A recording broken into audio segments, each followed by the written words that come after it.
buenos días a todos. ¿Cómo están ustedes? Un gusto saludarlos. Espero que estén teniendo una buena mañana, una buena jornada.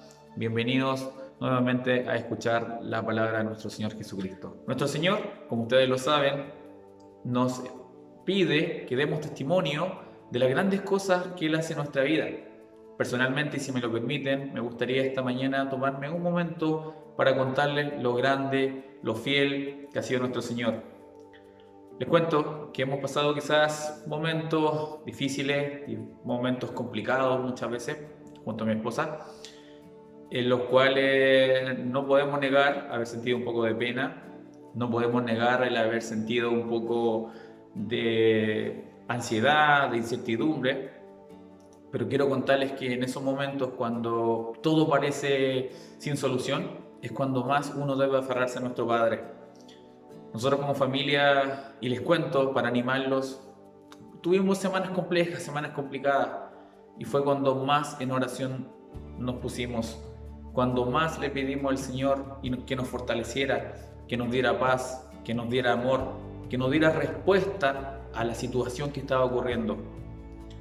Las cosas no se arreglan de un día para otro, las cosas no suceden de una manera u otra como nosotros quisiéramos que pasen, pero el Señor siempre escucha, y el Señor siempre está atento a la oración, y queremos dar fe, queremos dar testimonio de eso. Nos trajo paz, nos trajo amor, nos trajo una tranquilidad ante la situación que estamos viviendo, y quiero hoy día contarles a ustedes y animarlos a que cuando tengan la inseguridad, que una situación no le encuentren respuesta, dejen todo en las manos de nuestro Padre. Créanme, Él es fiel, Él siempre nos va a dar una respuesta positiva, y lo más grandioso, lo cual le doy gloria a Dios, es que Él tiene todo en sus manos. Él tiene los caminos hechos, Él tiene preparado algo grande para ti, pero no va a llegar a ti si tú no lo buscas, no va a llegar a ti si tú no pones tu alegría, tu miedo, tus inseguridades en sus manos para que Él obre en su vida. Así que los invito a orar, a buscar al Señor, a contarle al Señor: Señor, siento esto, me pasa esto, Señor, ¿por qué sucede esto? Cuéntame, Señor, y Él te va a responder. Así que eso, dejarlos invitados a que ustedes se comuniquen con nuestro Padre. Él está 24 horas al día esperando que nosotros nos tomemos un tiempo para conversar con Él, darle la gloria y reconocer su infinito amor y su infinito poder siempre en nuestras vidas. Te invito a que abramos nuestro corazón, a que cerremos nuestros ojos y nos pongamos en la presencia de nuestro Padre. Señor, te damos gracias por un nuevo día de vida, gracias por esta nueva mañana, esta nueva jornada que tú nos has regalado. Gracias por permitirnos abrir los ojos, Señor, y tener la oportunidad de poder conectarnos, de poder escuchar tu palabra. Agradecemos, Señor, la oportunidad que nos das por tu fidelidad, porque tú no nos dejas solos y no nos abandonas, Señor, porque estás con nosotros cada día de la semana, Padre. Te pedimos perdón si en algo te hemos fallado, te pedimos perdón y queremos ponernos a disposición tuya, Señor, para que esta mañana tu palabra, Señor, se quede con nosotros y podamos recibirla como una gran bendición. Te alabamos, te damos gracias, en el nombre del Señor. Amén.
Qué bueno que nos encontramos nuevamente para escudriñar la palabra del Señor, que sin duda será de gran provecho para cada uno de nosotros. Y quiero compartir un mensaje que podríamos titular La urgencia de ser sobrio. Para ello vamos a leer en la primera carta del apóstol Pedro, en el capítulo 4, el verso 7. Mas el fin de todas las cosas se acerca. Sed pues sobrios y velad en oración. Sed pues sobrios y velad en oración. ¿Qué significa ser sobrio? Sobrio significa ser una persona moderada, una persona que no se alarma con facilidad ante cualquier circunstancia de la vida. Es una persona que ha aprendido a descansar en Dios y es una persona que piensa antes de hablar o antes de actuar. Y me encanta que justamente el apóstol Pedro escriba esta exhortación, porque cuando leemos los evangelios vemos que Pedro fue todo lo contrario. Él, cuando Jesús lo llamó, no era una persona sobria. Él era una persona muy impulsiva, valiente, pero demasiado impulsiva. Pedro siempre tenía algo que decir o algo que preguntar. Él nunca parecía que se puede quedar callado. Entonces les voy a dar algunos ejemplos. Cuando Jesús les dijo a sus discípulos, crucen el mar y yo voy a ir más tarde. Y a medianoche el Señor se acerca caminando encima de las aguas. Todos se asustan y Pedro dice, Señor, si eres tú, dime y yo me bajo de la barca y camino hacia ti. Y lo hizo. En otra oportunidad, Jesús les dice a sus discípulos, ¿saben? Les voy a lavar los pies para darles una lección. Y Pedro salta y dice, Señor, a mí no. ¿Cómo se te ocurre que me vas a lavar los pies? Y el Señor le explica y dice, Pedro, si yo no te lavo los pies, no vas a tener parte conmigo. Entonces Pedro dice, Señor, entonces quiero un baño completo. Como siempre queriendo más del Señor, ¿cierto? Y en otra oportunidad, antes de ser crucificado, el Señor llama a sus discípulos y les explica, miren, vamos a ir a Jerusalén. Allá los principales sacerdotes y los escribas me van a hacer sufrir, me van a entregar, voy a morir en la cruz y después voy a resucitar y todos ustedes se van a escandalizar de mí. Y Pedro salta y dice, Señor, si todos estos 11 se escandalizan, yo no. Yo estoy dispuesto a ir contigo a la cárcel, a la muerte si es necesario, pero yo jamás me voy a escandalizar de ti. ¿Y qué pasa? Un par de horas más tarde, era justamente Pedro quien negó al maestro. Pero este Pedro impetuoso, cuando él escribe sed sobrios, es porque Pedro tiene toda la autoridad de decirlo porque él mismo sufrió un cambio extraordinario en su carácter. Este Pedro tan impetuoso, tan emocional quizás, al leer el libro de los Hechos y sus cartas vemos que Pedro ya no era así.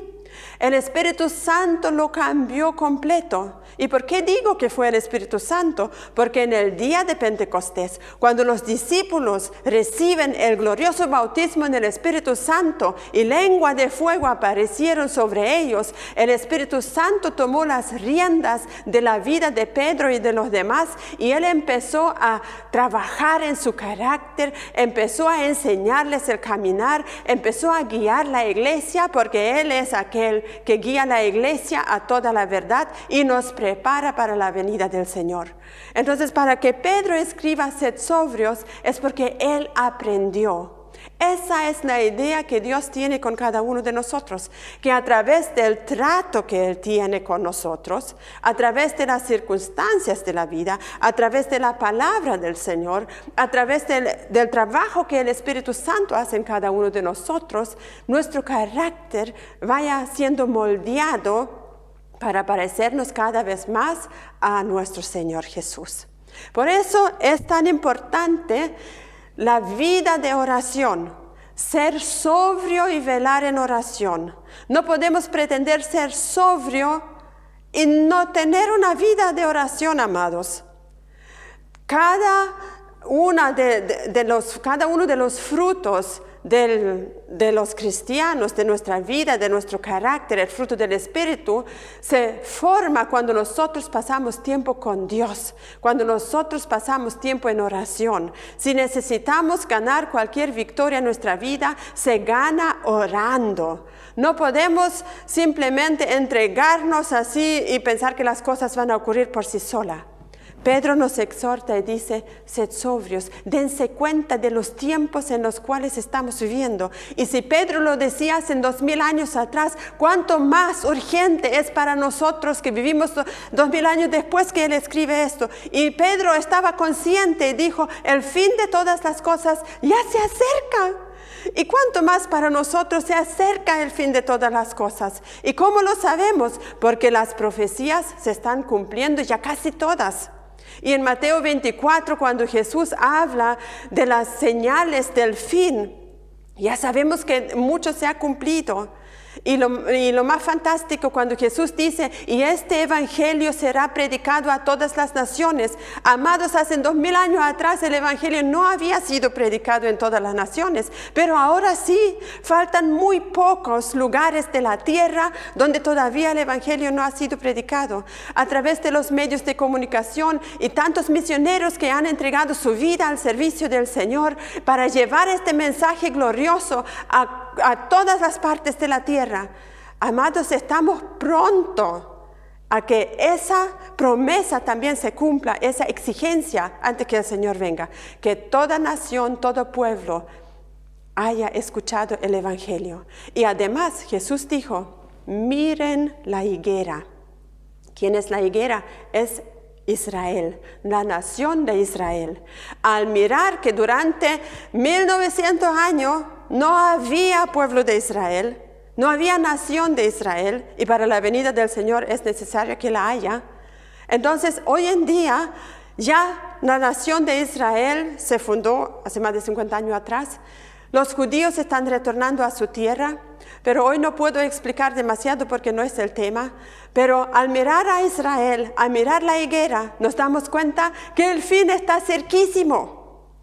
No solamente se acerca, está ya a las puertas. Entonces, amados, podemos levantar nuestras cabezas porque nuestra salvación, nuestra redención ya va a llegar. Y para eso, dice Pedro, es tan importante que seamos sobrios y velemos en oración. Muchísimas cosas negativas van a ocurrir en el mundo entero y esta pandemia nos está demostrando que el mundo está de cabeza por un simplecito virus. ¿Qué pasa si el Señor manda otro?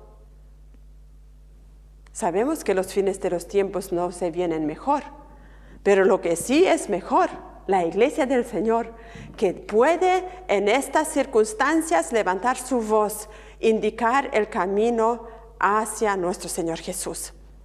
Entonces, velad y sed sobrios. Ese es el llamado que el apóstol Pedro nos está haciendo en este día.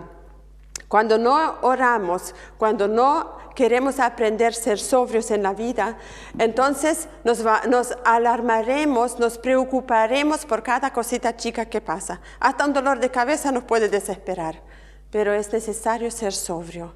Cuando de repente una enfermedad toca nuestras puertas y el Señor no nos sana enseguida, no hay que desesperarse. A lo mejor estamos en un trato con Dios y yo puedo testificar de eso. Hace 2 años y medio me caí de un puente, me fracturé la columna, pero en ningún momento dado alegué con el Señor. En ningún momento dado me desesperé y dije, chuta, ahora capaz que quede inválida, y estaba a punto de quedarlo. Pero gloria a Dios no fue así. Pero en todo ese proceso de pasar por el hospital de Temuco, de pasar por una tremenda operación, pude aprender tanto de la gracia de Dios, de la compañía de Dios. Pude aprender tanto en profundidad de la palabra del Señor. Y por eso es tan importante de creer de verdad ese versículo que muchas veces citamos de Romanos 8:28. A los que aman a Dios, todas las cosas nos ayudan a bien. Todas las cosas. Puede ser tiempo de necesidad, puede ser tiempo sin trabajo, puede ser un tiempo de enfermedad, puede ser cualquier situación que nos ocurra, hasta un accidente. Si creemos de verdad que todas las cosas nos ayudan a bien, entonces podremos estar sobrios y velar en oración, con la confianza puesta en nuestro Señor, quien dijo, no te dejaré ni te desampararé, siempre estaré contigo, siempre te guiaré, siempre te protegeré. Y aun si fuéramos muertos, ya estaremos en la gloria. ¿Y qué mejor nos podría pasar? Hasta Pablo dijo, el morir es mejor, pero es necesario estar todavía en la tierra para predicar el Evangelio. Entonces, vamos a seguir con el mensaje. Y también me gustaría contarles el pequeño testimonio que cuando yo tenía 25 años y recibí el llamado del Señor a las misiones, dejé Alemania atrás, tenía un lindo trabajo que me encantaba, en el banco lo dejé atrás, porque quería servir al Señor donde Él quisiera usarme y ni siquiera pensé mucho. Simplemente hice caso al llamado del Señor y me vine a Chile, a una nación desconocida. Me casé con un hermoso pastor que el Señor me entregó. Yo casi no sabía ni siquiera español, pero empecé a servir al Señor ya de otra forma. Antes era fácil servir a Dios porque tenía un lindo sueldo cada mes en mi cuenta y también tenía una tarjeta de salud que era todo gratis. Y ahora de repente me encuentro en una nación que no conozco, con un esposo que amo pero no le entiendo todo. Y me encuentro que de repente ya no hay dinero en la cuenta. No, si tampoco cuenta había. Así que no había nada prácticamente, no teníamos ni mesa ni silla. Teníamos al principio una pura cama que un hermano nos regaló y mi maleta la usábamos de closet. Y así comencé a aprender a depender de Dios. Pero no se me habría ocurrido decir, Señor, mira cómo me tienes aquí. Me llamaste a servirte y ahora estoy pasando casi hambre, estoy pasando necesidad. ¿Cómo se me podría haber ocurrido hacer este tremendo desastre? No. A través de la oración pude aprender a ser sobrio y pude ver que todo ese trato que Dios tuvo conmigo era para enseñarme a confiar en Él, aun cuando no tengo cuenta bancaria, aun cuando no tengo un seguro de salud, aun cuando no sé qué voy a comer mañana. Y en tiempos que estamos viviendo hoy en pandemia, quizás muchos se encuentran en esa situación, que no saben cómo vivir el día de mañana. Y yo creo que los únicos que pueden tener tranquilidad, aun cuando están así, son los hijos de Dios. Nosotros tenemos que empezar a confiar mucho más en nuestro Señor, quien de verdad dijo que no nos va a desamparar. Y nuestra fe tiene que crecer, amados.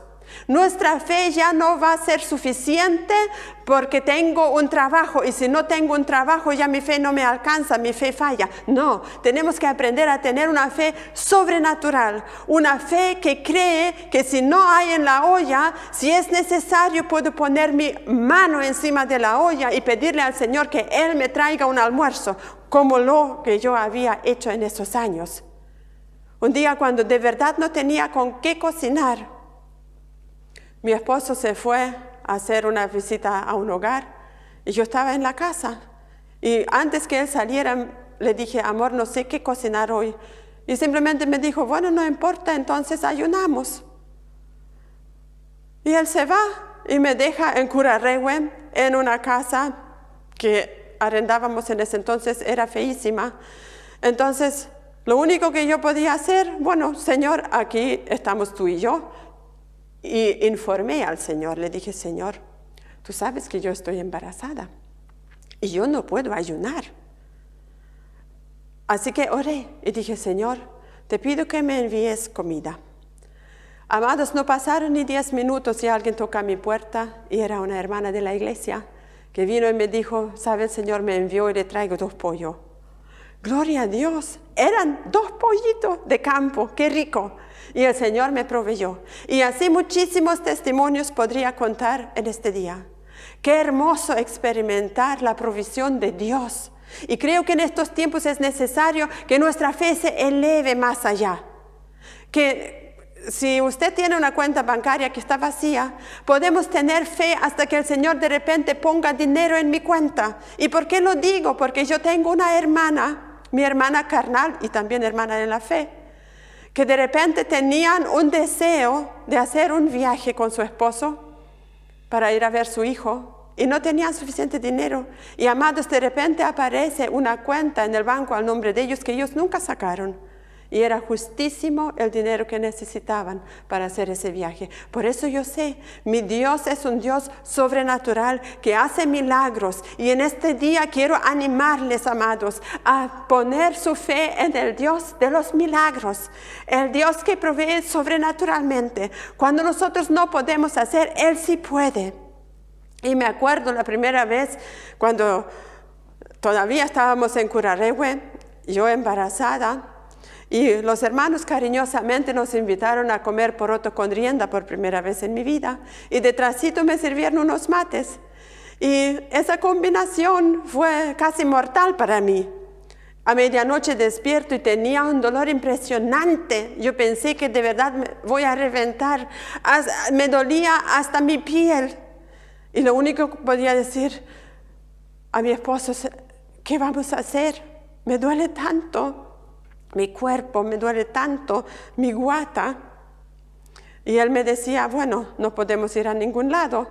En esos años no había ni siquiera camino asfaltado hacia Curarrehue. Y para llegar a Pucón, al hospital, eran como 3 horas esquivando todos los hoyos en el camino. Y me dijo, bueno, estamos en Curarrehue, aquí no hay nada, así que vamos a orar. Y puso su mano sobre mí, empezó a orar.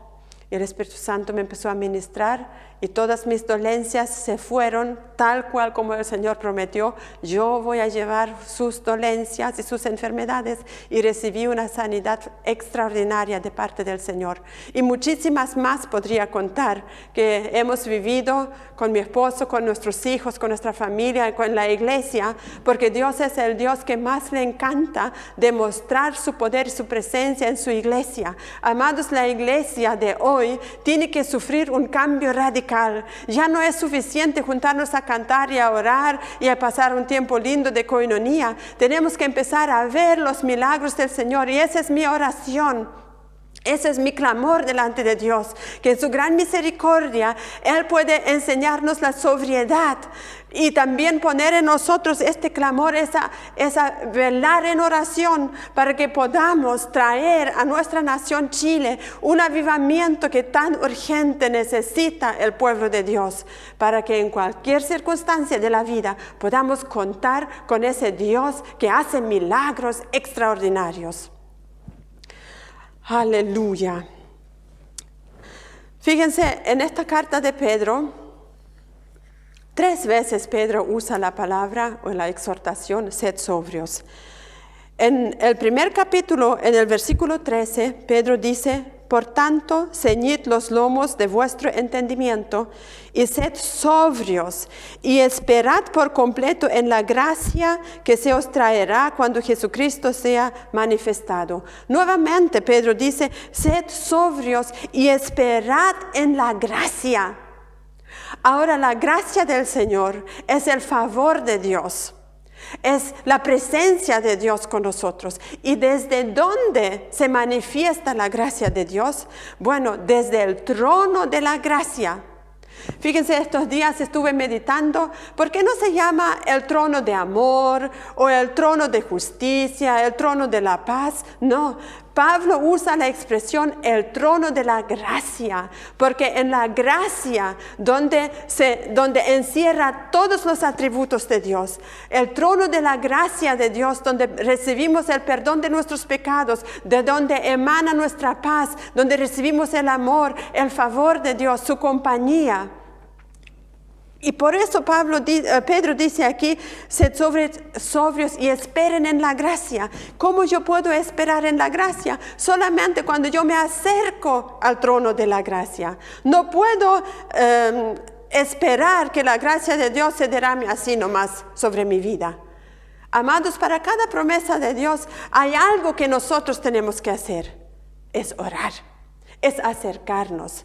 No va a venir un ángel del cielo y nos va a acercar al trono de la gracia. No, nosotros, cada uno de nosotros, tiene la obligación de acercarse al trono de la gracia y recibir el oportuno socorro, dice la palabra del Señor. Sería lo mismo que de repente yo necesito ciertas cosas, supongamos harina, huevos para hacer el almuerzo, un trozo de carne o un martillo para clavar el clavo, para no dejar siempre a los hermanos fuera. Y voy al supermercado o voy al Sodimac y me quedo parado afuera y digo, bueno, yo necesito el martillo, pero ya que el martillo no viene a mí, ¿qué le voy a hacer? Me voy a ir para la casa. Y la esposa dice, bueno, ya que los huevos no vienen hacia mí y la harina, entonces hoy día no vamos a comer. Sería ridículo. Cada uno que necesita comprar algo se acerca al supermercado, se acerca a la tienda y compra lo que necesita. En el caso del Señor no necesitamos comprar, aunque en Apocalipsis dice comprad sin dinero. Pero eso significa acércate, no te cuesta nada. Acércate, pídeme. Y el Señor Jesús prometió, pídeme y yo te daré. Pedid y se os dará, llamad y se os abrirá. Y si no llamamos, nadie nos va a abrir.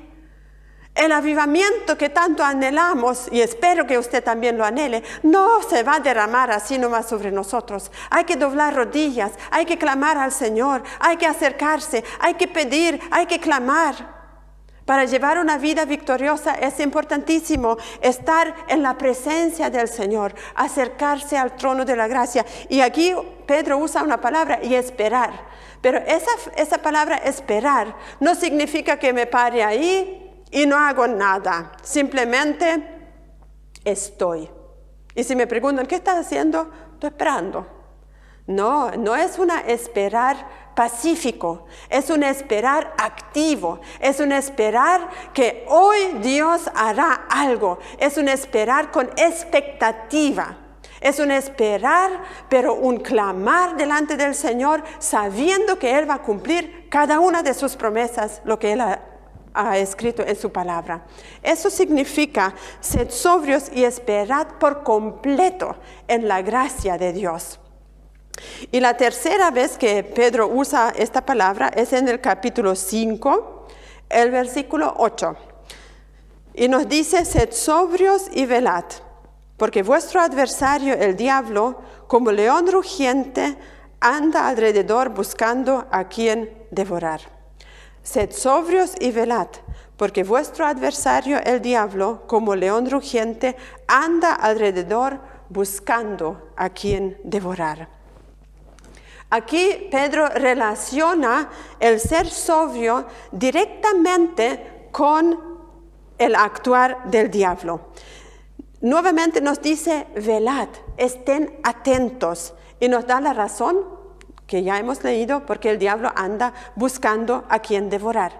Y Pedro tiene experiencia en cuanto al trabajo del diablo, y me gustaría que leyésemos en Mateo capítulo 16. Mateo capítulo 16, el versículo 21,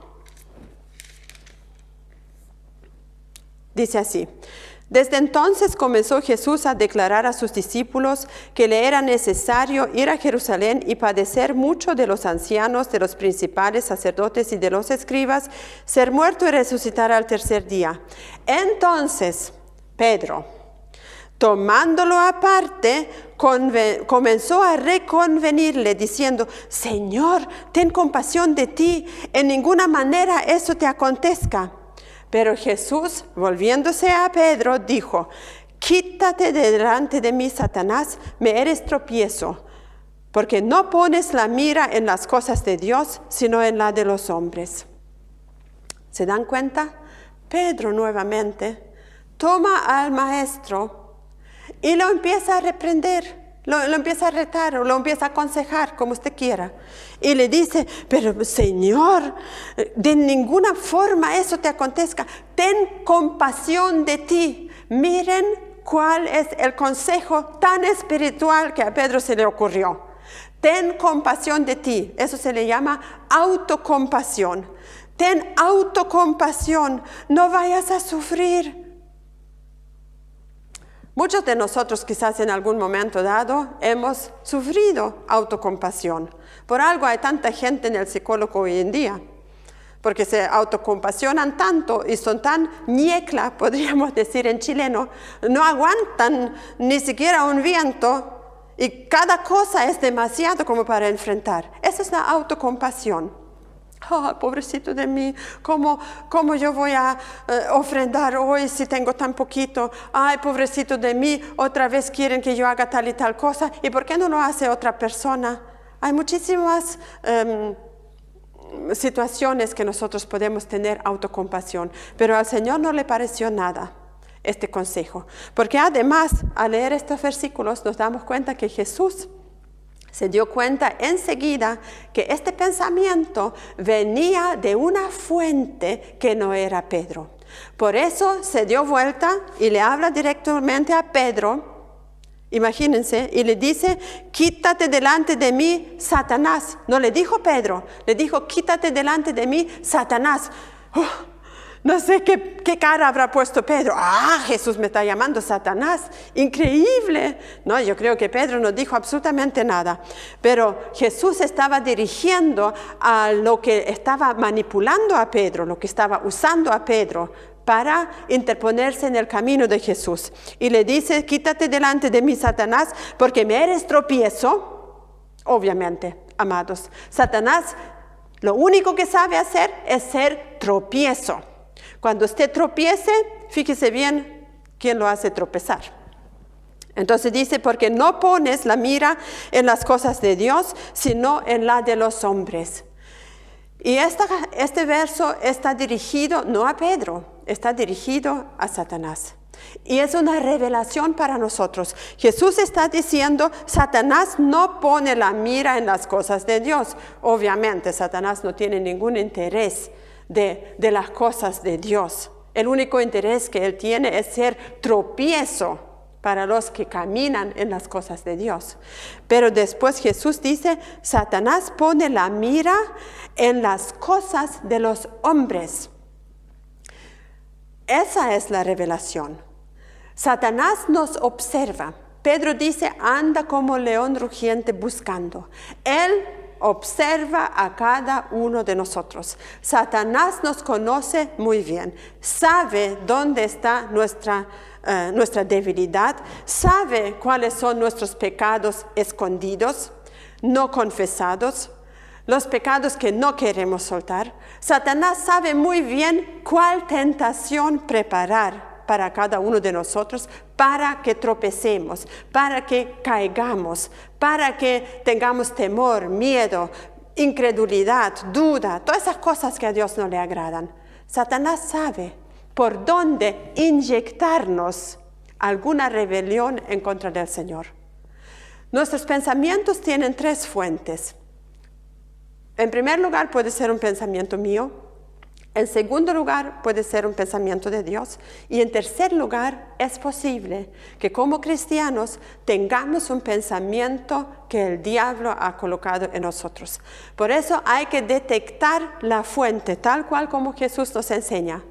Si de repente usted detecta un pensamiento, por ejemplo, ay, que estoy tan solo, nadie se preocupa de mí. Autocompasión. No estoy sola, porque Jesús dijo, yo siempre estaré contigo. Quizás no tengo a una persona física a mi lado, pero Jesús siempre está conmigo. Ay, nadie se preocupa de mí. Mentira, el Señor se preocupa de mí. ¿Y quién mejor que el Señor? Aun si nadie se preocupara de mí en esta tierra, puedo estar tranquila porque el Señor se preocupa de mí. Entonces, tenemos que fijarnos muy bien cuáles son los pensamientos que vienen de la fuente del diablo para no hacerle caso. Entonces cuando Pedro dice, sed sobrios, porque el diablo anda como león rugiente, en ese sentido tenemos que saber que Satanás es un enemigo vencido. No tenemos que exagerar su poder, no tenemos que pensar y andar así temeroso en nuestra vida, que por cada lado él puede aparecer, que aparezca donde quiera. Pero cuando yo tengo mi vida con el Señor limpia, sé que Dios está conmigo y camino en la gracia, no tengo por qué temer un enemigo vencido. La Biblia dice que Jesucristo lo derrotó en la cruz del Calvario, lo exhibió públicamente y le quitó toda autoridad. Él no tiene autoridad sobre mi vida ni sobre la suya, al menos que yo o usted se lo ceda. Si yo miento, automáticamente el diablo tiene autoridad sobre mi vida. Si yo vivo en una pobreza constante, tengo que revisar mi vida. ¿Por qué estoy viviendo en una pobreza constante? Porque el Señor no nos ha prometido pobreza. Todo lo contrario, el Señor nos ha prometido, si vivimos en el temor de Dios, Él también nos va a bendecir materialmente. Si yo no robo a Dios, soy fiel en mi diezmo y en mi ofrenda, entonces vivo bajo la promesa completa de Dios. Y el diablo no va a poder tocar mi economía. Y yo puedo dar testimonio de eso, amados. Ya los que nos conocen saben que cuando nos casamos hace 28 años con Rubén, miren, él me hizo una propuesta tan hermosa para casarnos. Me dijo, no tengo nada que ofrecerte, solamente mi vida con el Señor y el ministerio que me dio. Y yo le contesté, bueno, yo tampoco tengo nada, así que nada con nada. Y el Señor lo tenemos todo. Y a través de la pobreza hemos aprendido a serle fiel al Señor. A través de muchas pruebas, muchas dificultades, pero Dios ha sido tan fiel en proveernos. Y miren, me gustaría compartir esta promesa con ustedes. Porque Pedro nuevamente le hizo esta pregunta al Señor. Le dijo, Señor, ¿qué pasa con nosotros? Que lo hemos dejado todo y te hemos seguido y te estamos sirviendo y no trabajamos, no ganamos un sueldo como los demás. Y el Señor le hace una promesa extraordinaria. Miren lo que dice. En Marcos capítulo 10, verso 29. Respondió Jesús y dijo, de cierto os digo que no hay ninguno que haya dejado casa, o hermanos, o hermanas, o padre, o madre, o mujer, o hijos, o hijas, por causa del Evangelio, importante, por causa del Evangelio, que no reciba 100 veces más ahora en este tiempo. ¿Y qué va a recibir? Casas, hermanos, hermanas, madres, hijos y tierras con persecución. Y en el siglo venidero, la vida eterna. Es una promesa tremenda que se ha cumplido en nuestras vidas. Pero amados, estas promesas, no solamente esa, todas las promesas de Dios no se van a poder cumplir en nuestra vida si nosotros no caminamos en el orden de Dios. No puedo pretender recibir de Dios si yo le soy infiel a Dios. Dios siempre nos va a amar. Aun cuando seamos infieles, Él siempre nos va a amar. Pero su provisión, sus tremendas promesas, la van a experimentar solamente aquellos que están dispuestos a ser obedientes al llamado de Dios. Entonces, hemos recibido con mi esposo casa hijos, 5 maravillosos hijos, que todos los días oramos por ellos para que el reino de Dios se manifieste con poder en ellos. Y el Señor siempre va a querer bendecirnos. Y con persecución. No hay que olvidar que el Evangelio no consiste en rosa y corazones. La persecución también es parte de nuestras vidas. No podemos esperar que solamente las lindas cosas de Dios se cumplen en nuestras vidas. También tenemos que saber que vamos a enfrentar persecución.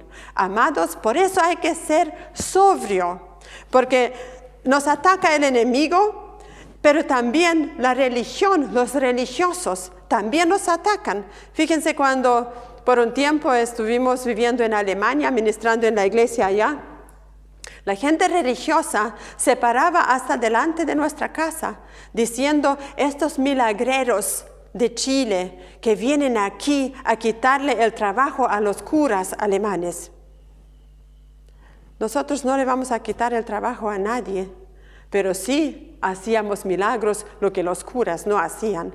Y la religión le molestó nuestra presencia.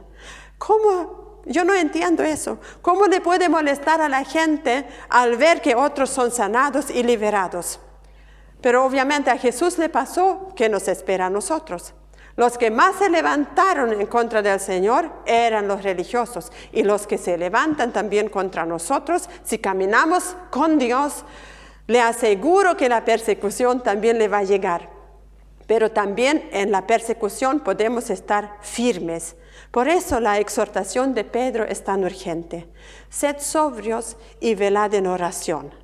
Sed sobrios y velad en oración. Entonces, cualquier cosa que nos pase, cualquier contradicción de los pecadores, así lo llama la palabra, podemos mirar a Jesús. Pablo escribe y dice, pongan la mira en Jesús, quien sufrió tal contradicción de los pecadores y sin embargo nunca dejó su camino. Y el Señor nos llama a seguirle a Él. El Señor dijo, si alguien quiere ser mi discípulo, tome su cruz cada día y sígame. El Señor no ha cambiado ese mensaje. El Evangelio no consiste en una vida fácil solamente de rosas y corazones y solamente de bendiciones, solamente cosas materiales para mí. No, el Evangelio significa negarse, significa estar también sufriendo persecución, significa pasar pruebas, también significa ir de gloria en gloria. Entonces el Señor nos dio ejemplo. Él fue una persona totalmente sobria. Él no se desequilibró en su vida terrenal, sino que tenía la meta siempre delante de Él. Y Pablo lo grafica de esa forma. Por el gozo puesto delante de Él, Él sufrió todo lo que sufrió. Y nosotros que seguimos sus pisadas, tenemos que aprender de Él. Entonces mi invitación, el aprendizaje para hoy es ser sobrio, velar en oración, porque el enemigo anda como león rugiente. Pero bajo la gracia del Señor podremos vencer y podremos crecer. Que el Señor les bendiga, que el Espíritu Santo les traiga revelación a cada uno de aquellos que escucharán este mensaje. Y para finalizar me gustaría orar y bendecir su vida. Padre, te doy tantas gracias en el nombre de Jesús, porque tú eres bueno con nosotros. Señor Jesús, te doy tantas gracias porque tú siempre has sido y siempre serás totalmente honesto. Tú nunca nos has pintado una vida cristiana solamente fácil. Tú siempre fuiste tan honesto y dijiste, hay que negarse, hay que tomar la cruz, hay que morir, para que también tú te glorifiques en nuestras vidas. Señor, yo bendigo a cada uno de mis hermanos que escuchan este mensaje y te pido, Espíritu Santo, que tú sigas revelándote a nuestro ser, tú sigas trabajando en nosotros, Señor, porque tú eres el único que puede traer el cambio a nuestra vida que tanto necesitamos. Tú eres aquel que puede traer un avivamiento a nuestra vida personal y ayúdanos, oh Señor, a velar en oración. Tú dijiste, no pueden estar una hora conmigo. ¿Cuánto tiempo quizás pasamos con otras cosas? Y muchas veces descuidamos nuestra comunión contigo. Señor, perdónanos y ayúdanos, Señor, a darnos cuenta de la urgencia de tener una vida de oración, una vida sobria, porque el fin de las cosas se acerca. Prepáranos como iglesia para estar a cuenta contigo, para que cuando tú vengas no nos pilles durmiendo, Señor, sino que nos encuentres con nuestras lámparas encendidas, con el aceite lleno, Señor. Espíritu Santo, gracias porque tú eres aquel que nos guía, aquel que nos moldea. Y permite que podamos glorificarte a través de todo nuestro ser. Gracias, Padre, en el nombre de Jesús. Amén. Que el Señor les bendiga y que tengan una excelente semana bajo la guía del Espíritu Santo. Damos gracias al Señor por esta hermosa palabra que hemos recibido de nuestra pastora Emma. Sin duda es de mucha bendición y como siempre les digo, guardemos la palabra en nuestro corazón para vivir de ella y para que no solamente de nuestro pensar, de nuestro sentir, el Señor se sienta contento de nosotros, sino que también por lo que nosotros decimos, pensamos y cómo vivimos cada día. Me despido deseándoles que tengan una buena semana, que el Señor los cuide, los proteja y los bendiga en todas sus actividades y no olvidemos siempre, hermanos y amigos, entregarle un momento al día al Señor para agradecerle lo bueno y fiel que Él es con nosotros. Nos vemos para la próxima. Que estén bien.